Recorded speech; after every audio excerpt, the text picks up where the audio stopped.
Are we live? Alright, welcome guys. Welcome back to Cafe BuzzCo. And in this video we'll be discussing Group C, which features Germany, Poland, Ukraine, and Northern Ireland. I should really start by talking about Germany, the reigning World Cup winners, but I'm going to skip and talk about them second. I'm going to talk about Poland first because I'm just so excited. I'm Polish. I've been waiting for my team to do well for so long, and finally we've made a major tournament. And not only that, we are tipped the dark horses of the tournament by many, by Mourinho, by Redknapp, to name a few. And that is because we finally changed our system. We hired a coach who doesn't pet the media, who actually focuses on doing stuff for the team.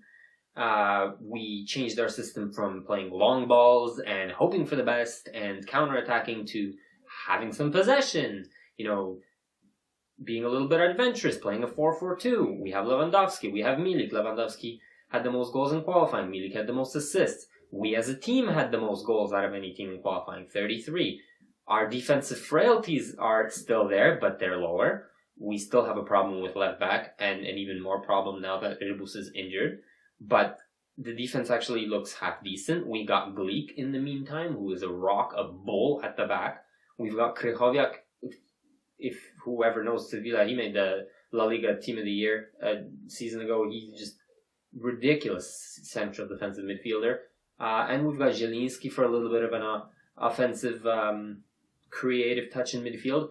And we still have decent wide players. We can still play the counterattack with pace, with Kuba, with Grosicki. So it's really looking optimistic. Nawałka has stressed organization of play, and that is what we'll need to do a really good job in this tournament. I'm hoping we can go as far as possible. I'm not even dreaming about a Greece. I'm not dreaming about pulling a Leicester here either. I just want to get past the group stage and an extra round into the quarterfinals. I would be chuffed. Just absolutely chuffed. I'll move on to Germany, who I have the utmost respect for. This is a machine of a team. It's just ruthless, and they have been throughout the years, and they've retained that. And with such a talented midfield, I'll start with the midfield. You can pick your place. I mean, Ozil, Draxler.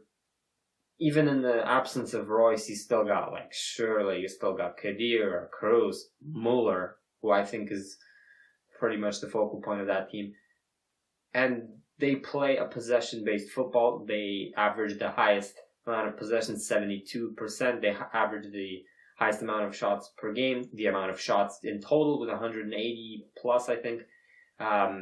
They add to the midfield with a decent, striker option from Podolski, Gomez. They can get you goals. They're not the best, they're not the youngest, but they can get you goals. And a good defense. The fullbacks are relatively new, but you've got Boateng and Hummels and center back. I mean, that's, probably the best center back pairing in the Euros. And you've got the best goalkeeper in the world. Arguably, Neuer is the best goalkeeper in the world. So Germany, I see doing really well. They do have some frailties. I don't know if they can go all the way. They can certainly make the final, and I wouldn't be surprised, but I wouldn't tip them to win. But certainly for this group, I think they'll dominate the group.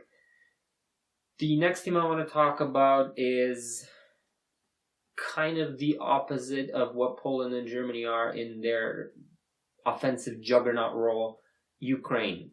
And they're a very conservative side, and it's because they have a conservative coach in Fomenko, and he sets up the team whereby probably 8 or 9 of your players are defending in some capacity. More, even the Yarmolenko and Konoplyanka, which are the two main outlets for Ukraine, have defensive duties. He wants defense to be as solid as possible. That's why he employs that defensive-minded, coming back for Yarmolenko and Konoplyanka, but he also employs 3 midfielders, including, Rotan, who has defensive duties coming back, and they've got some great defenders as well, Kacheridi, Kucher. Everybody is focused on defense, and they break quickly, and they can, because they have Konoplyanka and Yarmolenko, and they can break quickly. and they can punish you. And sometimes they only need one chance, and they've proved it in qualifying. They won a lot of their games were 1-goal games. The last 21 games, I think, for Ukraine, they've only lost 3 games, and they were all 1-0. They do not lose a lot of goals, and when they score, they make it count.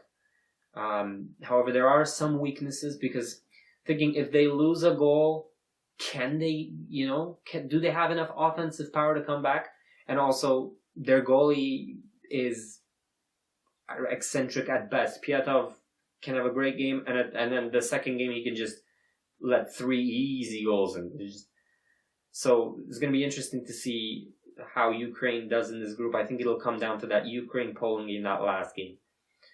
And the last team in the group, Northern Ireland, just a fairy tale for them. It's just great for their fans to experience something like this. And if you look at their record prior to the qualifying, absolutely abysmal. They've won 3 out of the last 30 games before they started qualifying. And then, if you look at the page, it's all red, all losses, and then all green. Because now, or yellow for ties. Because they're got a coach, Michael O'Neill, who got the best out of their players, got them believing, got them running around. He says, we're just going to have to be horrible to play against. And we're going to have to outrun our opponents. We're going to have to outwork them. And that's what they do.